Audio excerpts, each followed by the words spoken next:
All right, folks. I've been meaning to do this for a while. I'm not going to spend more than 30 minutes on this. It might take me a little bit longer to do this, but I'm not going to spend more than 30 minutes on doing this. I'm going to not nip this in the bud. Should have nipped this in the bud a little bit long time ago, but I'm going to nip it in the bud right now. There was a so-called Q&A back in a few months ago from this disgruntled woman named Angela May Bolton, Angela Sander, aka Angela May Bolton. This woman ran her mouth not once, not twice, but 3 different occasions she ran her mouth. And she made some comments, very hideous comments about me, very biased, very distorted, and very just out there. And I really don't want to regurgitate this because I have been not wanting to do this, but it needs to be done. And I want it to the sound bite of where this mofo, this vile piece of shit, says that I'm not going to be able to, or do not have the book, and the book is still not published. And we're going to get to that, and I'm going to go through it. I'm not going to take this much. He said, but the person that was doing the interview, Mr. Will Marklin, had the audacity to say, well, he still hasn't published the book, or the book hasn't been published. You are a wrong son of a bitch, is what you are. You are a wrong, disturbed motherfucking son of a bitch. Because right here, as you can clearly see, is my life's work, is my story to correct narrative. And as much as you all have done to try to block it, you haven't blocked it. Because I have copies of it. And it's been dispersed around. You blocked it, and it interfered with it by trying to compromise or take it from somebody who had access to it, which we're going to talk about that person here in a little bit. But for now, we're going to concentrate on Angela. Something that should have been done months ago and something that I said that I was going to do. And when I say that I'm going to do something, you can take and bank the farm on it, that I am going to do something.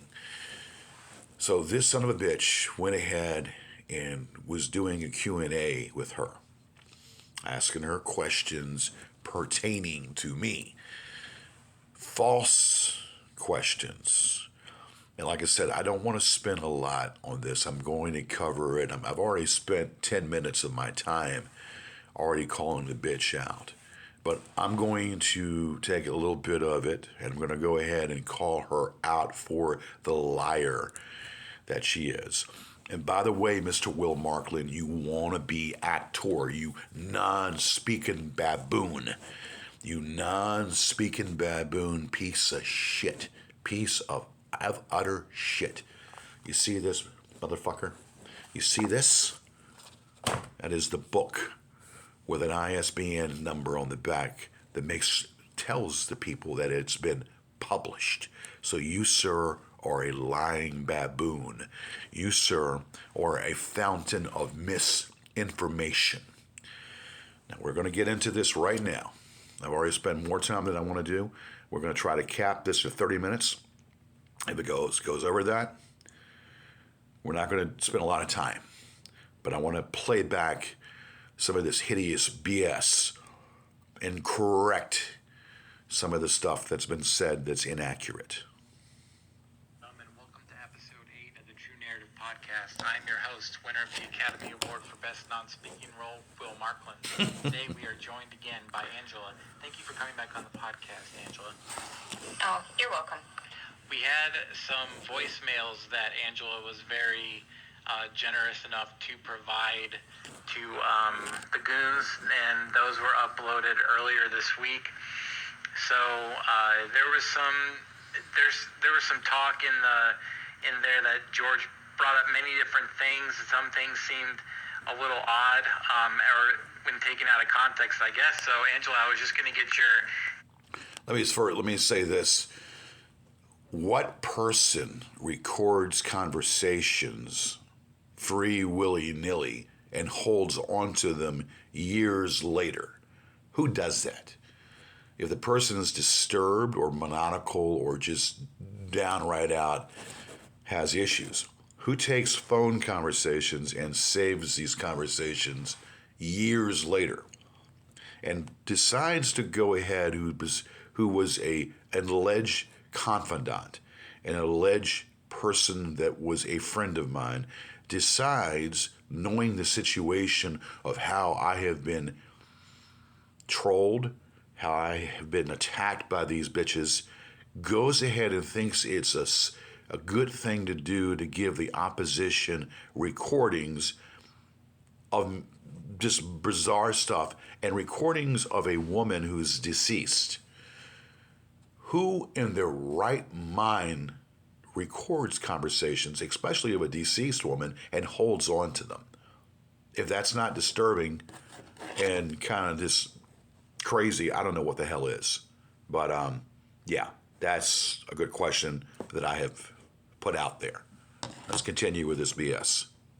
Take on some of the things that George was either talking about or doing in the voicemail that might need some clarification. At one point, George is demanding $100 from you for his car payment.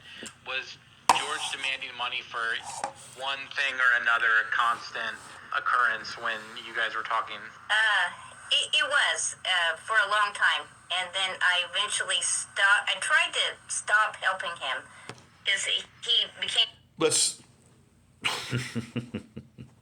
is going to take longer than 30 minutes. Obviously, this is going to take longer than 30 minutes, but I'm going to have to. I was in 2009 when I met you.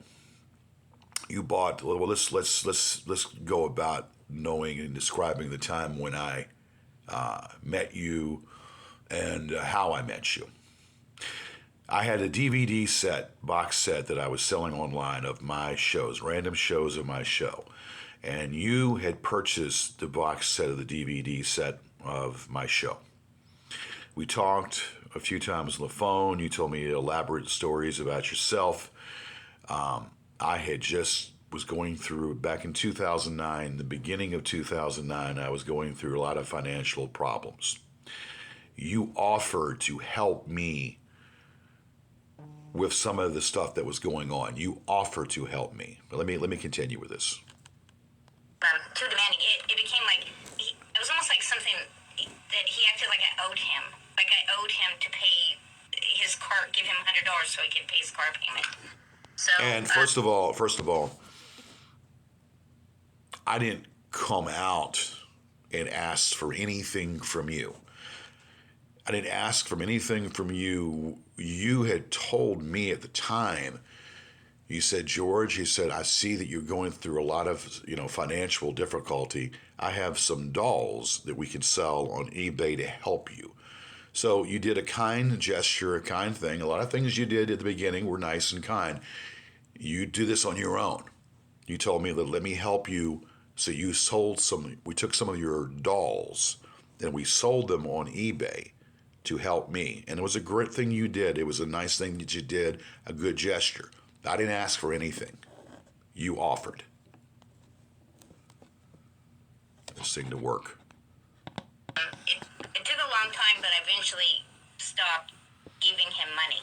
Yes. So what did George expect? I mean, you were doing other things for George at this time, I assume, right? Like helping him. He seemed to say that you were constantly looking up people's information for him, or doing a background check on so and so, or were you just seemed like kind of like the errand girl for him? If he needed something, he'd call you and then expect you to do it, and of course, he doesn't give any thanks or appreciation for those actions.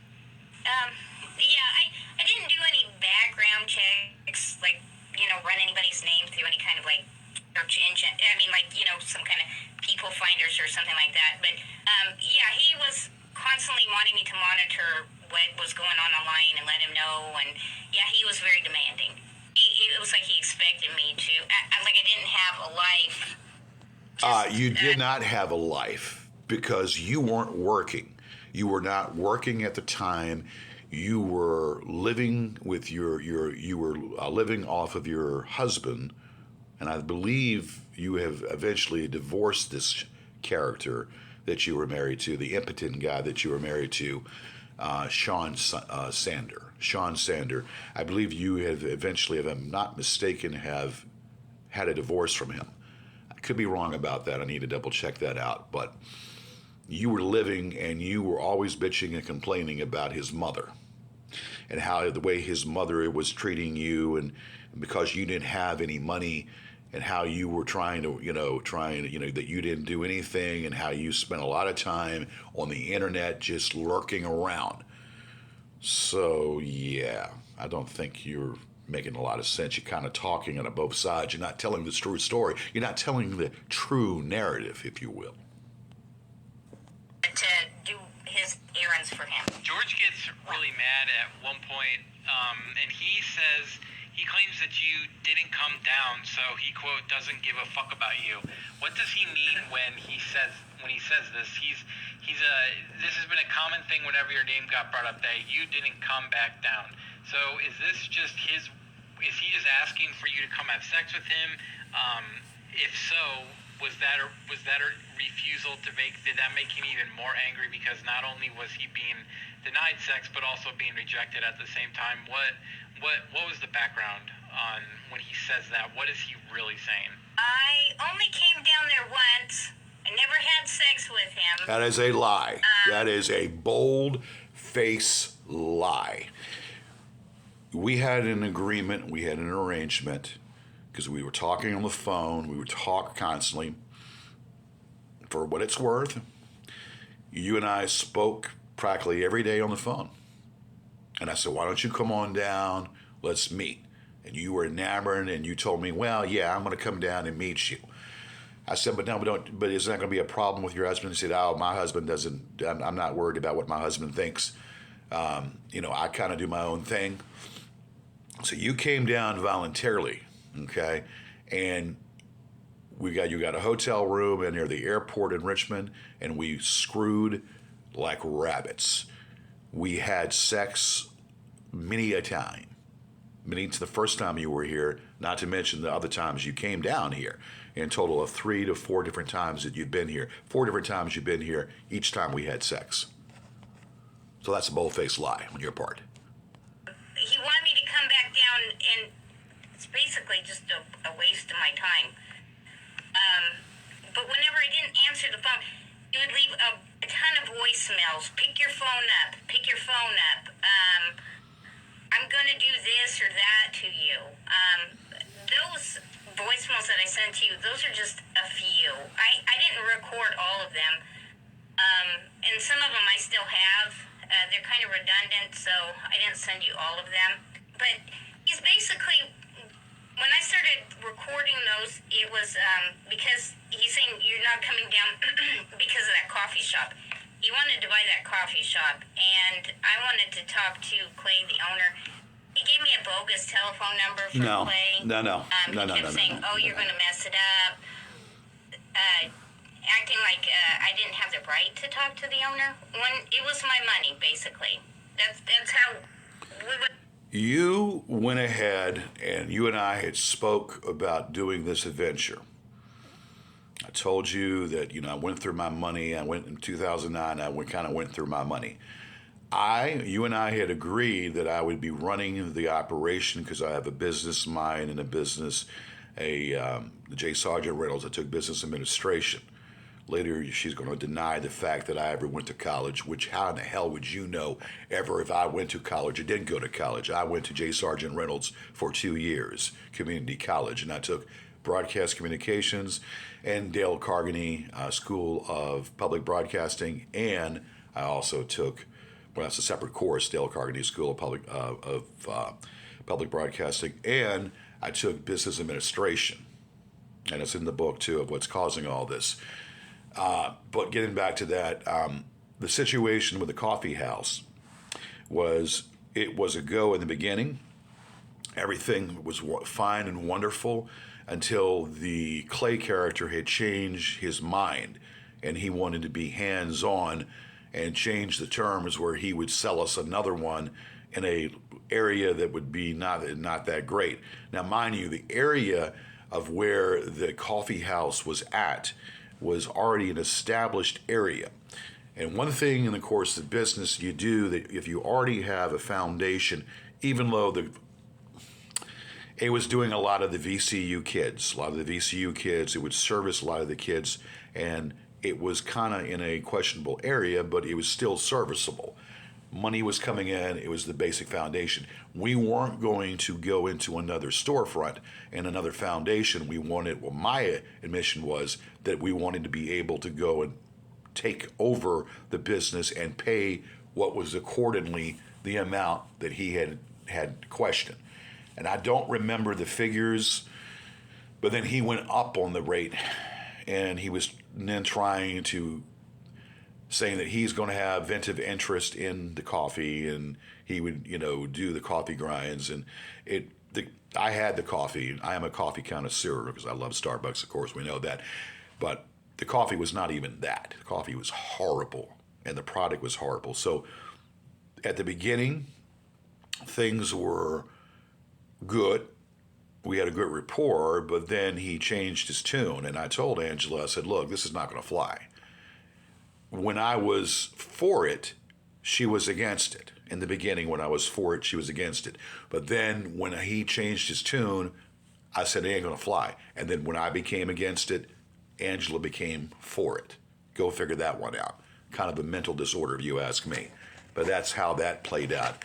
And that's how that played out. It was a bunch of BS, basically. All right, let's go back to this BS.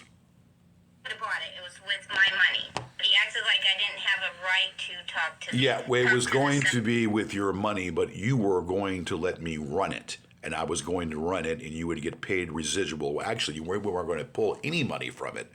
We were going to hire myself, and I was going to hire another person to run it. But that was all putting the horse before the cart, which we didn't do because, as I just said earlier, there was a lot of screw-ups with it.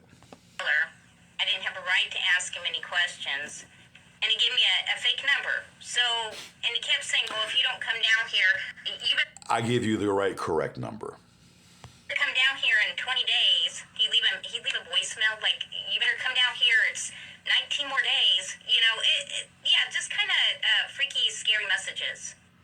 Yeah, I definitely got that vibe off of the voicemails when I was listening to them. Just extremely demanding, hostile. And we know the background that George didn't have a penny to his name, so he's relying on you to... Listen, Sherlock, how in the hell would you know what I have to my name? Yes, at the time, money went fast. But how the fuck would you know what I had or what I didn't have? A narrative which is skewered with lies, a fountain of misinformation. Fund this coffee shop idea, and he doesn't even want you to have any part in checking out the background because George, I mean, you could agree with this, that George didn't want you to vet any of the people that were involved in the process because it was most likely a shoddy deal, and George took the quick way out to affiliate with, shady people who aren't going to live up to their ends of bargains, just like George doesn't ever live up to his. George isn't really a business. I like to bust you upside the face, you piece of shit. I like to bust you. I like to meet you and like to bust you upside your fucking face. Man, I know he says he is, but he's not. He says that he went to, J. Sergeant Reynolds Community College. And he had with Really this deal. And this is where she comes out and says that I didn't go to college. And again, how would you know what I did, Angela?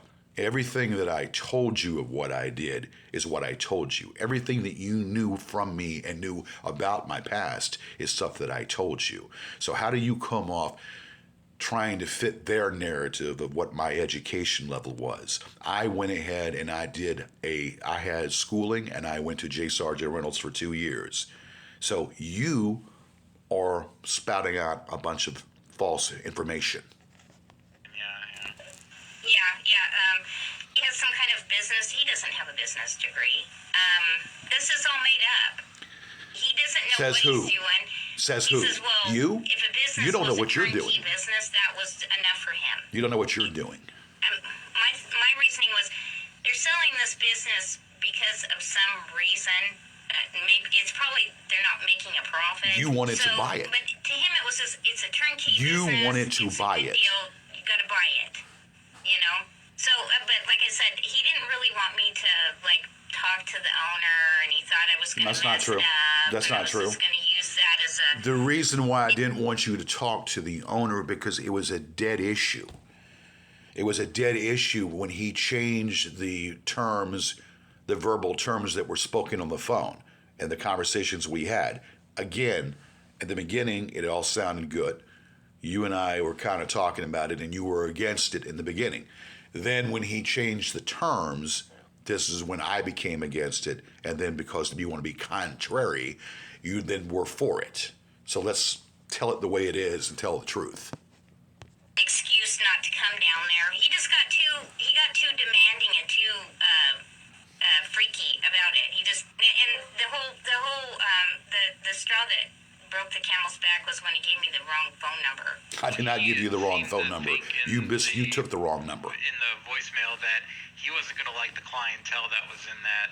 Was it working for the coffee shop, or the people that were coming in to get coffee were young beatniks, as he put it? This coffee shop was located in, as far as I could tell, kind of a bad area of town. I'm not from Richmond, but it wasn't doing very well. The only people that frequented it were a few, college kids that lived around the area.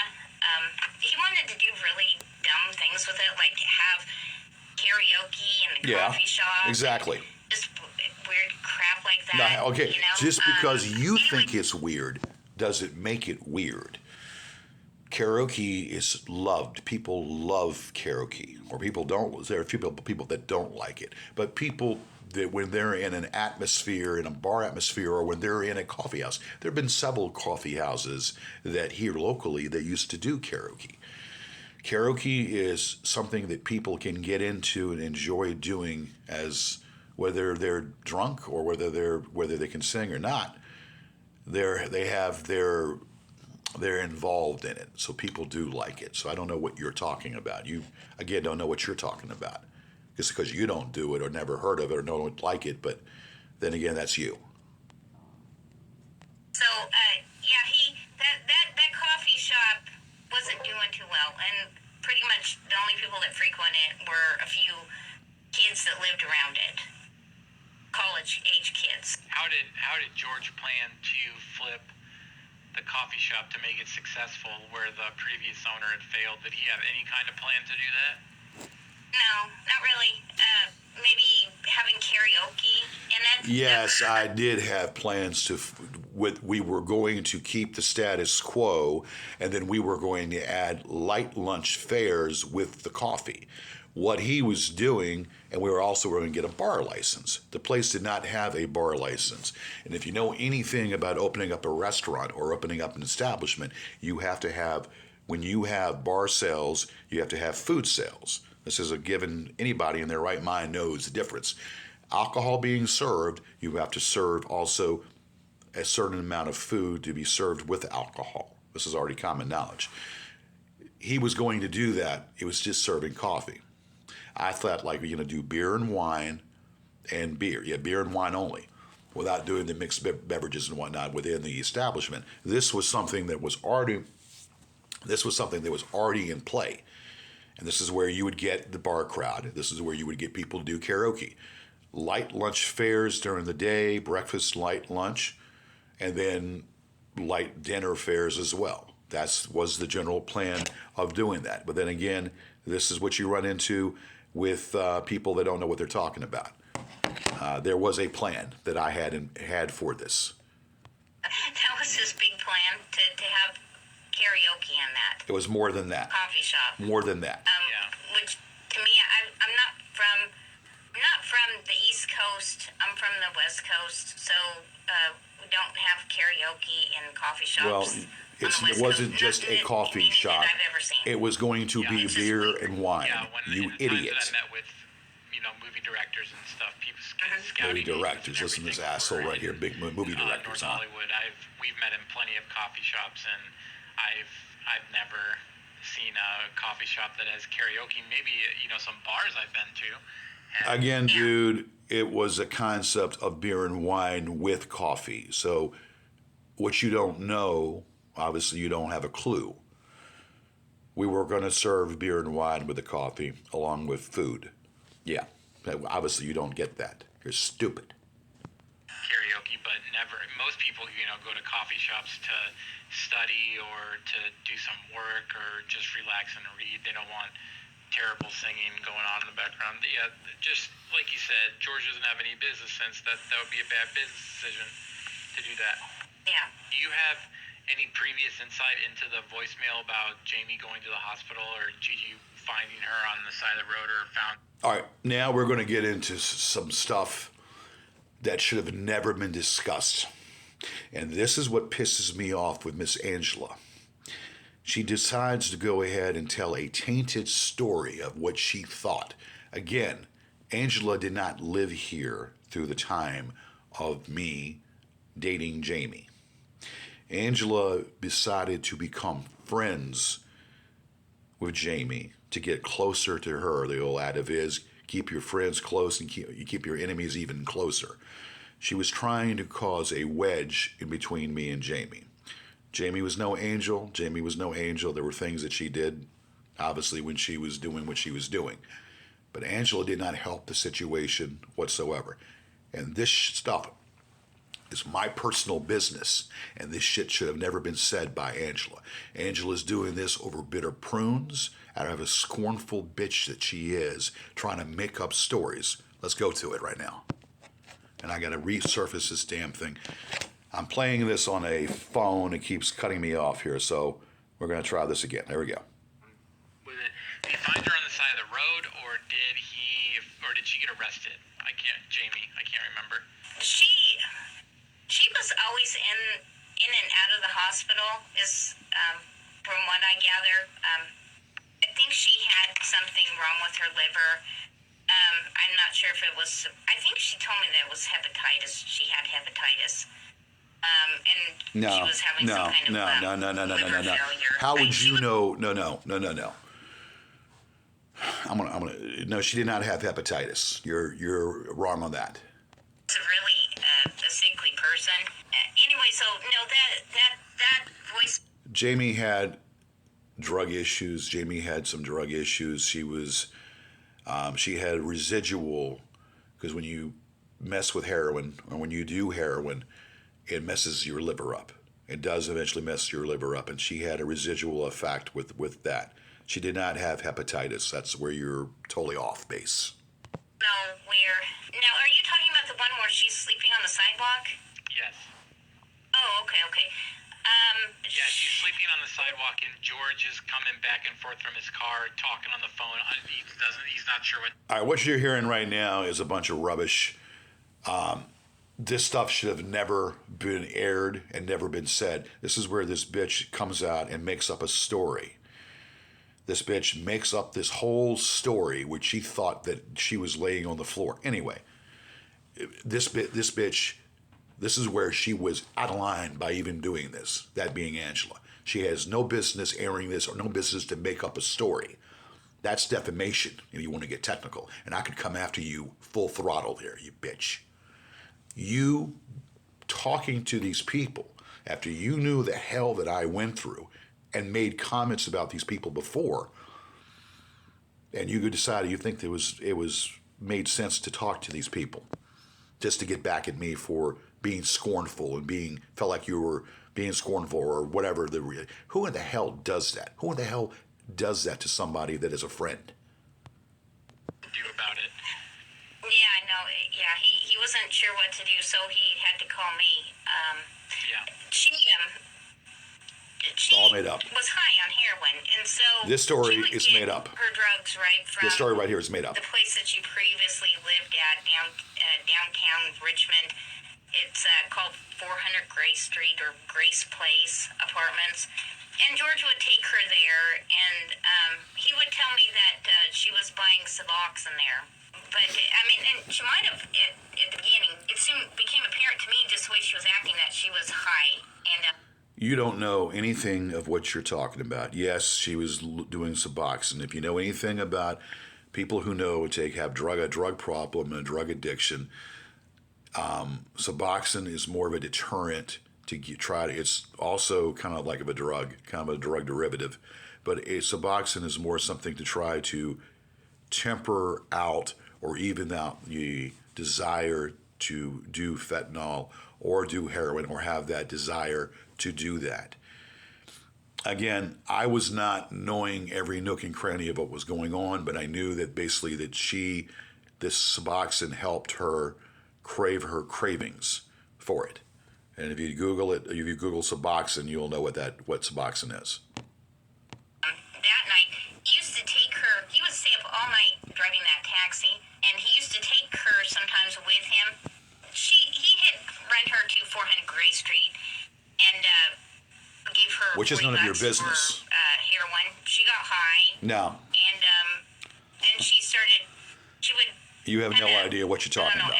She would do weird stuff like that. She would just do off-the-wall things. She was higher than a kite, and evidently that night she had ran across the street and fell asleep on the sidewalk and wasn't getting up.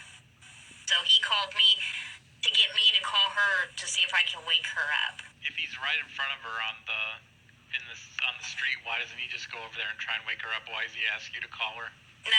Because she wouldn't listen to him. Oh. Yeah.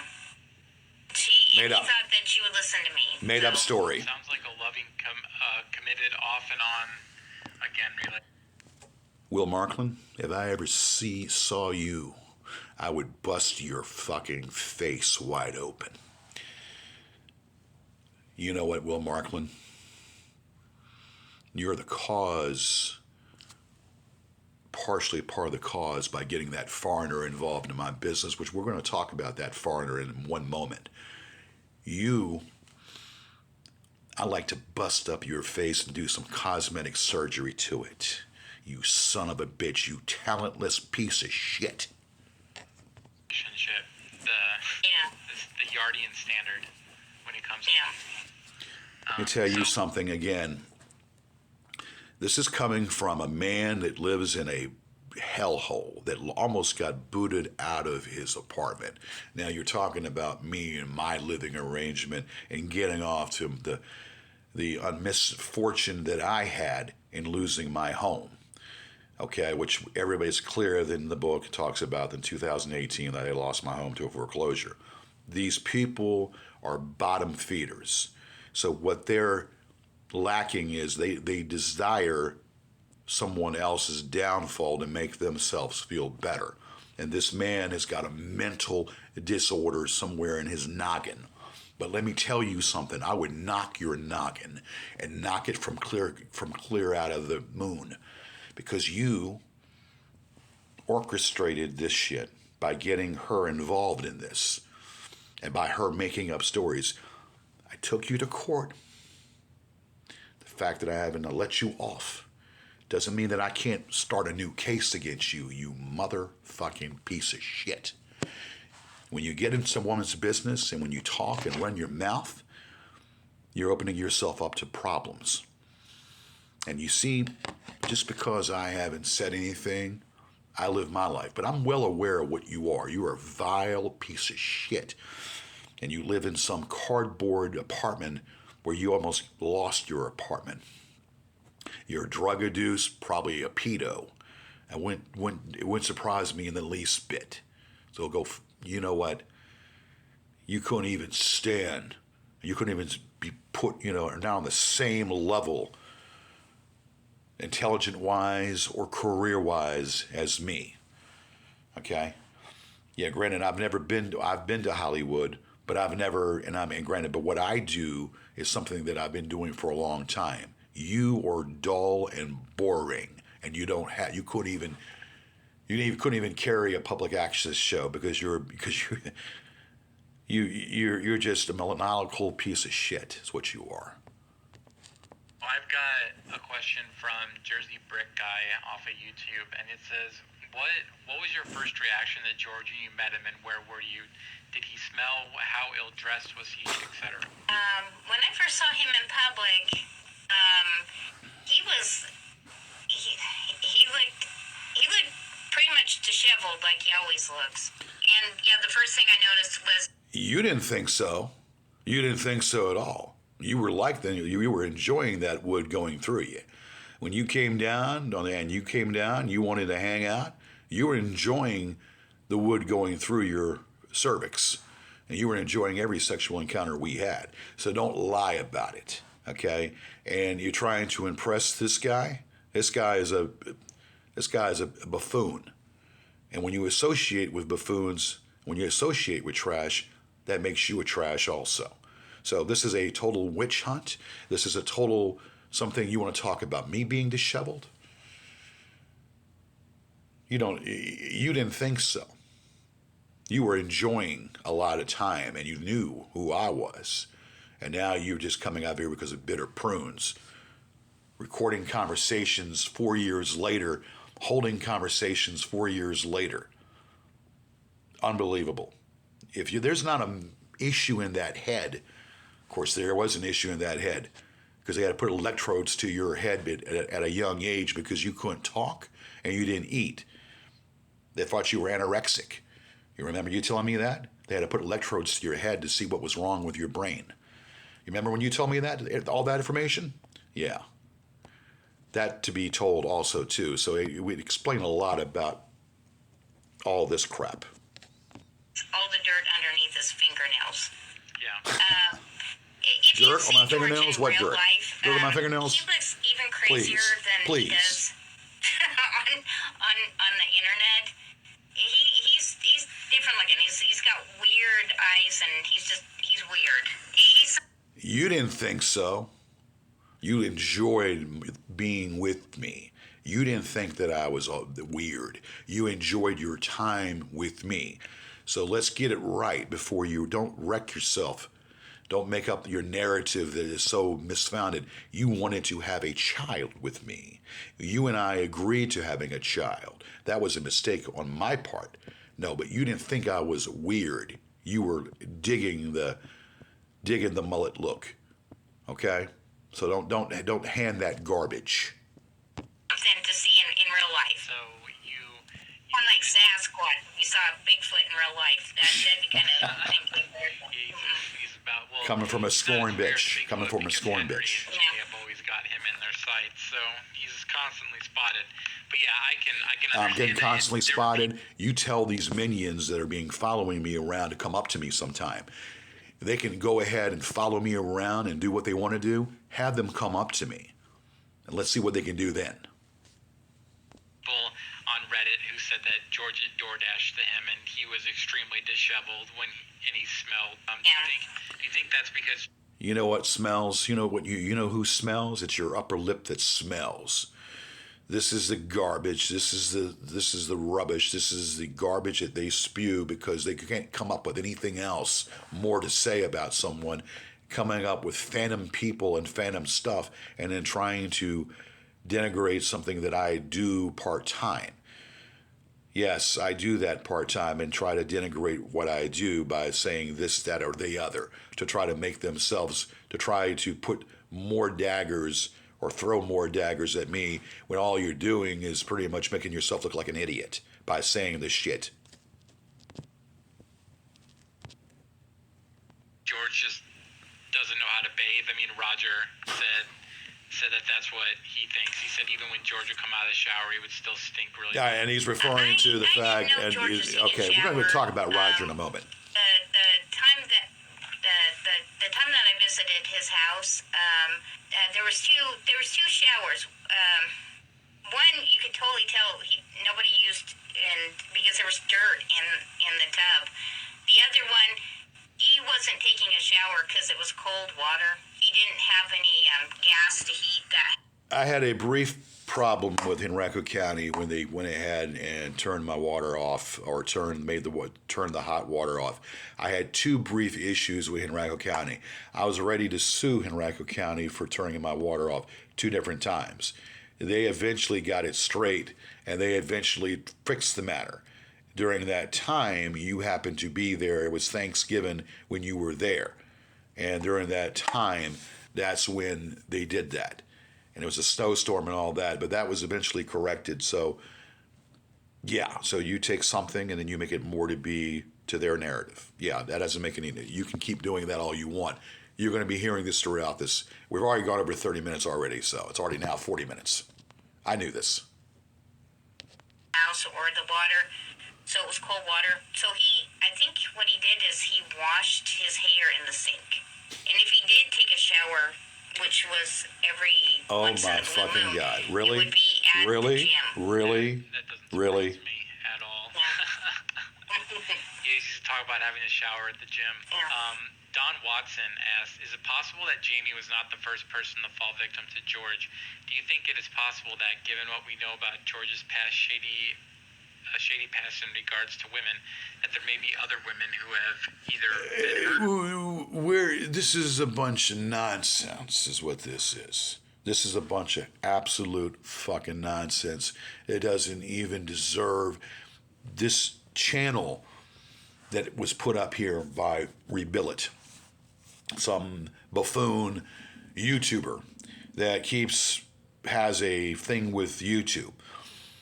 Again, YouTube is part of the problem, because none of this garbage should be even aired, because I don't give a damn if you're in a movie theater and you yell fire. Is that right to yell fire in a movie theater when there's no fire? This is the same comparison to this. Freedom of speech. This is an assassination on one's character. This is an assassination attempt on my character and my person and my persona. And this is pure defamation. And this is proof of defamation right here. So in a way for this to be up, open up a lot of channels there be for me to come after these bitches. That being Marklin and perhaps maybe even Angela. Yes. So I would think that this is utter bullshit that's being spewed. Died as a result of substance abuse while in his abusive company. George talked about several times that she did not die in my place. She died in the old Jewish man's house. That's another fallacy. He has a thing for drug addicts, and I think you had mentioned something about have a thing for drug addicts. Listen to this garbage. Listen to this garbage. George is giving you that was also a drug addict and small-time criminal. Yeah. Well, there's Sue, and he would give her money, and from what I gather is she would call him out of the blue, and she would want him to wire her money. So he would wire her money, and she probably bought drugs with it, I'm assuming, since she was a meth addict. Then there was the woman in jail, or Riverside. What he told me is that, now he's like a little kid when it comes to women, and they're it's basically all right, so this is what she's talking about now, a bunch of shit saying that I have perhaps mommy issues or whatever. Where in the hell do you get off by saying I have mommy issues, or I come off that I'm so like a baby in a candy store when it comes to dating a woman or being with a woman? I have been with lots of women in my life. I've been with lots of women, wine and dine lots of women. So because, again, of your bitter prunes, then again because of your bitterness because of a deceased woman, and then you're coming out here and just trying to premeditate all of this personal attack on my character, assassination on my character, you need to be dealt with, and you will be dealt with one way or the other. I could still come at you as well. A little kid crush on him is what he has, right? Yeah. And it's pretty easy because he's not very smart, for these type of women to take advantage of him, you know? But he opposite the deal with her. He met her at a pizza place. She was working as a waitress at a pizza place. That's nobody's business. What I see, see, what's the purpose? What's the purpose of you running your mouth telling people my business? What is the purpose of you going catty-chatty telling my detractors my business? It makes me wonder to know how much did they pay you? How much did they pay you for this garbage? How much did they pay? This is what you would hear and see in the National Enquirer. All of this this is going over more over than one. This is what I didn't want to spend more than a certain amount of time dealing with this, and it's already gone 45 minutes. Anyway, I'm going to try to wrap this up as soon as I can. I'm going to probably be still at this at an hour and a half. I think she'd been in and out of jail from what he told me. Anyway, so he started giving her money, and she ended up back in jail. And he went down to see her, I guess. He's talking about somebody. This is none about anybody's business. Not anybody's business whatsoever. Telling a tainted version of the story. With him, of course. And then when she was back in jail, need money, she would write to him and write, letters. Oh, woe is me. I'm just a poor whatever. Can you send me some money? And he would, and I think he bought her some shoes. I think even, from what I gather, even borrowed money off of Saunders to give her some money. No. Where do you get that shit from? Where do you get that shit from that I borrowed money from that lame-based drug addict? You are just out of touch with reality. Who in the hell planted that seed? That's a bunch of crap. But when she got out of jail, she didn't really want to have anything to do with them. You're not surprised about that, are you? No, I'm not. This is what she's making a reference to, a woman that was a user and had used me. So, yes, she's talking about something, but she's adding in a lot of fillers that don't belong there. She's changing the narrative, and the narrative is not accurate whatsoever. There is a woman that took advantage of me. I helped her and took advantage of me, and I closed it up real fast. Then she's talking about Sue in Vegas and whatnot. Sue was a user as well. Okay, but one thing that I talk about this in the book. 9 years of dealing with this woman Sue, thinking that she had some good in her, when in all actuality she was just a user, and she's talking about this, and then she's making a big stink about, my relations with women. And this woman, again, is only doing this because of being scornful and being bitter upon my feelings toward another woman that's deceased, which is pretty sad. Pretty sad, to say the least. Yeah, it doesn't surprise me that someone used George for money and then wanted nothing to do with them after the money pit dried up. Yeah. Did you ever have any interaction with Sue? Oddly enough, I did. I had, when I first met George, he had told me, and now I did not know how bad of a character she was, right? And I did not know how bad of a character he was. So he makes it sound like, it's just like I don't know what, like some kind of Romeo Juliet type of love, then they can't be together because of some biker bozo and this or that, And he was, he had her phone number because she had just asked for money from him. And he went down there or something and I guess she couldn't spend any time with him. He went all the way down there. Yeah, she basically just kind of flaked him off, and he was pissed about it. But he had her phone number, and so he was calling her and texting her and this or that. And he likes to get his friends to intervene in these stupid romances, right? Like, can you talk to her and reason with? Sue was a dancer, like I said, that I met in Las Vegas back in 1999. It's in the book. If I could do it all over again, I would have had nothing to do with that woman. Sue was I don't know. I fell for Sue because she was Very beautiful woman, beautiful woman.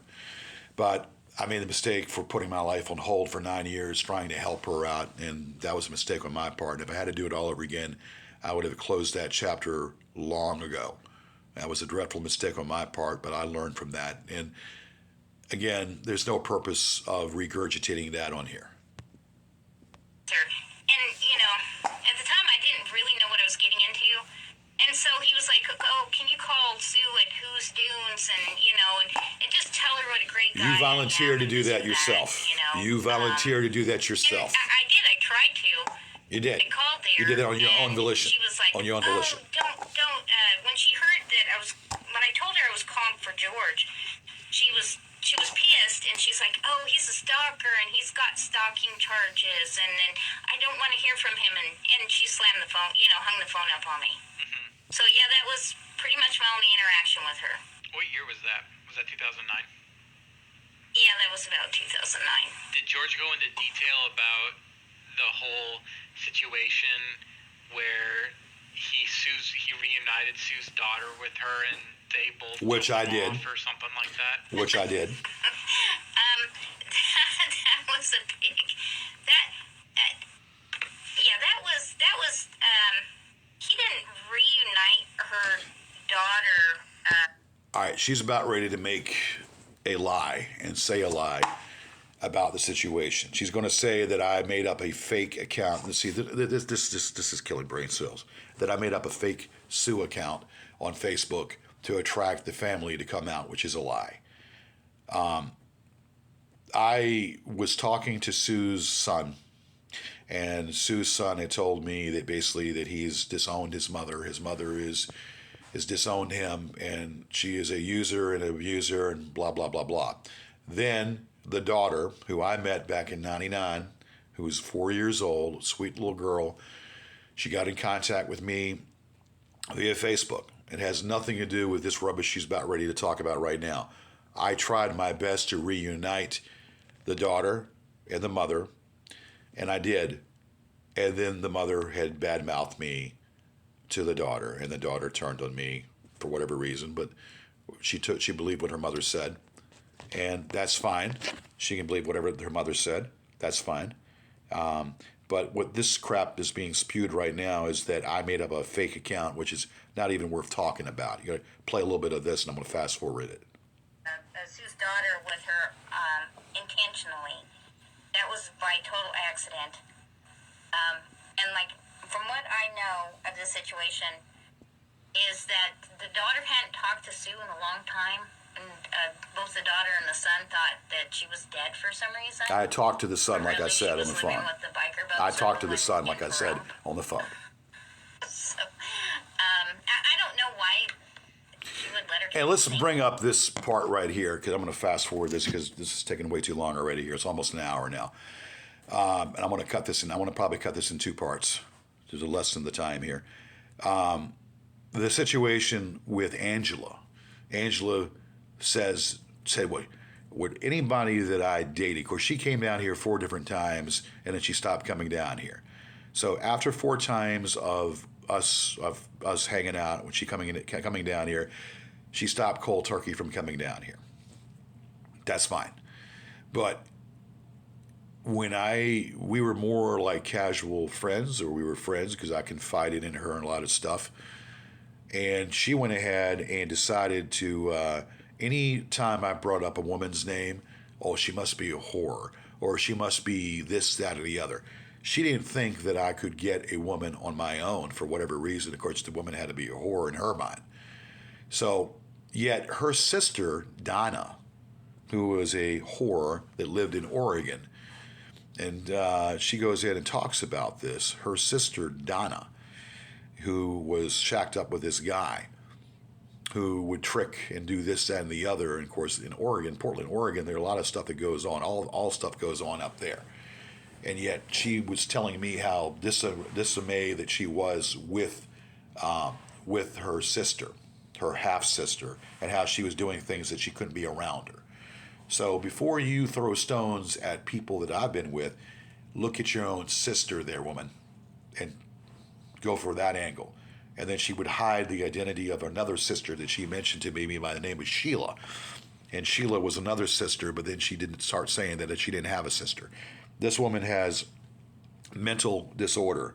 And I'm going to play a few more things pertaining to this, and we're going to get to another topic here. Well, I got to play a little bit more. It's not even half over yet. That she was dead. That sounds pretty awful. But anyways, George had made like a Facebook account. I can't. With her name on Let's it, go fast this. The girl, hey, that George is a stalker. Don't have anything more to do with him. So the girl told him off, and basically. No, that was because of what the mother said, and the mother was not. It was no prize.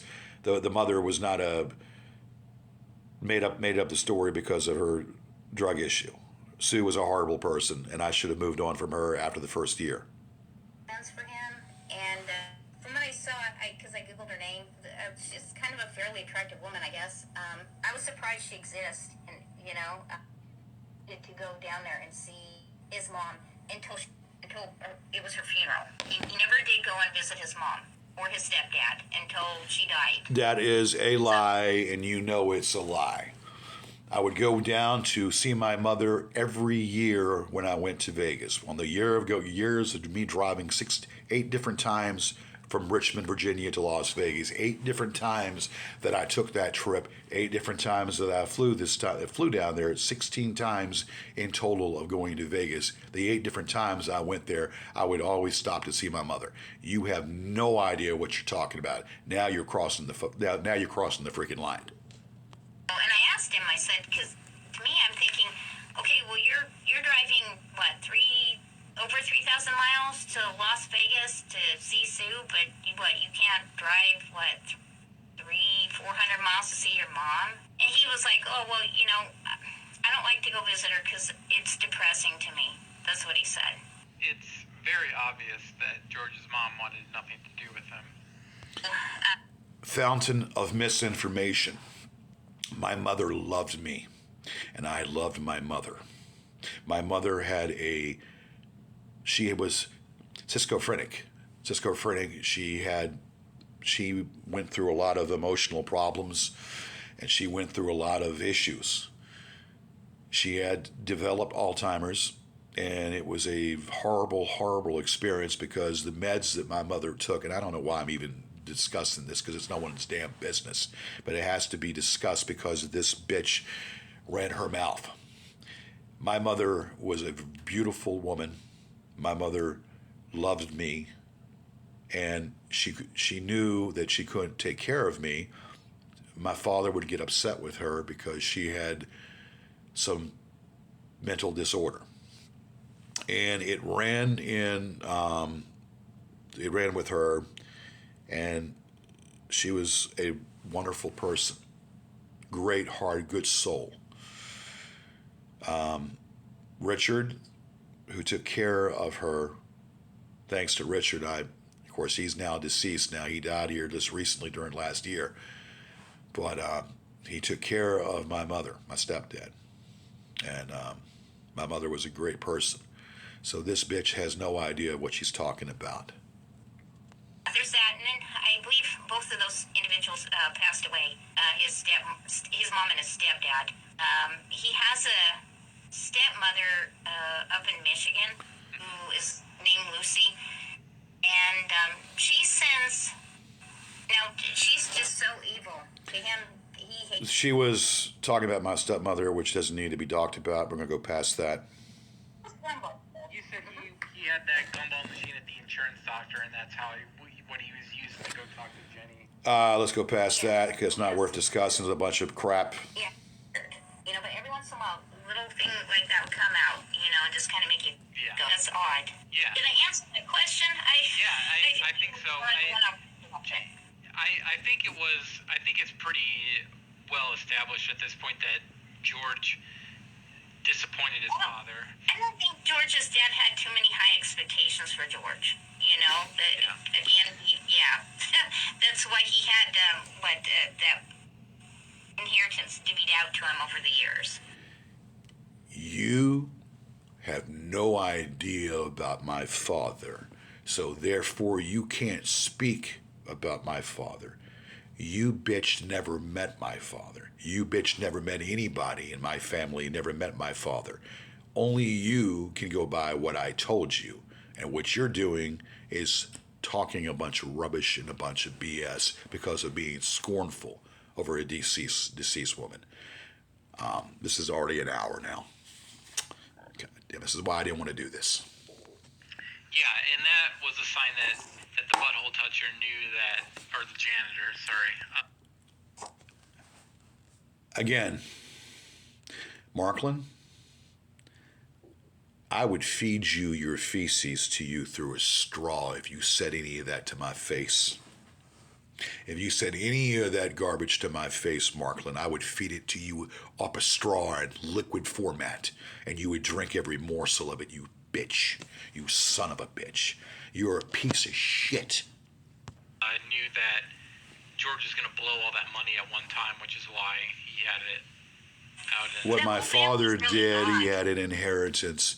I went through the money within 8 years. I made a lot of mistakes.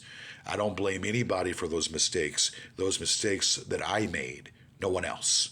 So yes, it haunts me to this day. My father cared about me, loved me enough to help me out, and I, young and foolish, I made some errors. I made a lot of errors, and I don't blame anybody but myself on that. So spin it, sniff it, do whatever you want with it. Yeah, I'm sorry. The whole family, him and his dad, and the grandfather, the hypno-rapist grandpa. All Yeah. right, so they're going to talk about something or another about my grandfather. Again, the grandfather something. was like a hypno-rapist. I also I found something where it's about that grandfather where it said that Amin, right, had been married to a woman previously, like her name was Marie. I believe her name was Marie. And that he was still married to her when he married Adele. So he was married to two women at once, as far as I can tell. Who George's dad was? No, the the grandfather. Oh, okay. Yeah. Huh. That wouldn't surprise me. Where do you get this? Defamation. I could take you and sue the living shit out of you, bitch. Angela, I could sue the living shit out of you, bitch, for doing what you're doing. A news article about my grandfather.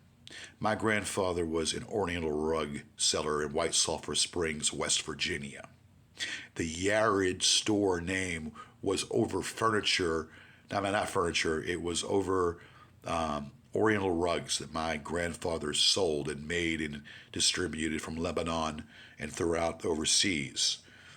These are rugs that my father worked for my grandfather, and they worked together. So you can talk about a hypno-rapist all you want, and you can just go ahead and sue the living crap out of you. Matter of fact, it's not a question of if, it's just a question of when. You need to be sued, you bitch. You fucking bitch. You need to be sued.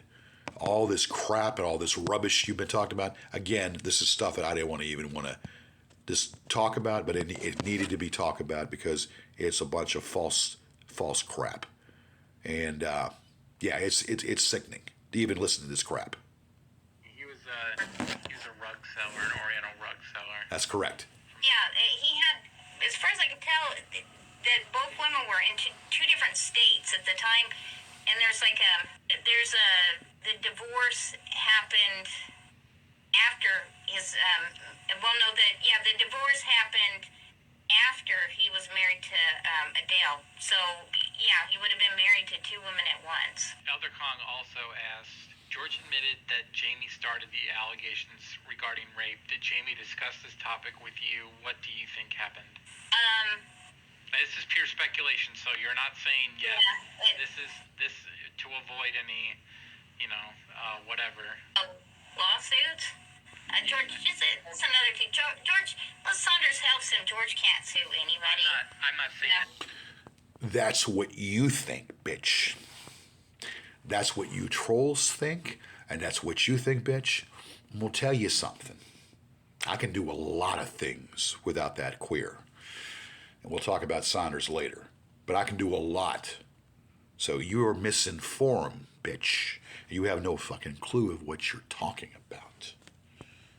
I don't know how some people might not guy I'm afraid of. So I'm not afraid of George at all. I'm just being afraid. Yeah, you're not afraid of me at all? Oh, you were really afraid because of Saunders talking me out of releasing that lawsuit. And you didn't have that help.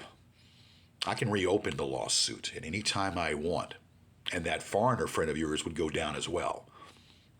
And I'll show his face in a moment because I've got a picture of that foreigner, which I'm going to show in upcoming videos. I'm being truthful. I don't know.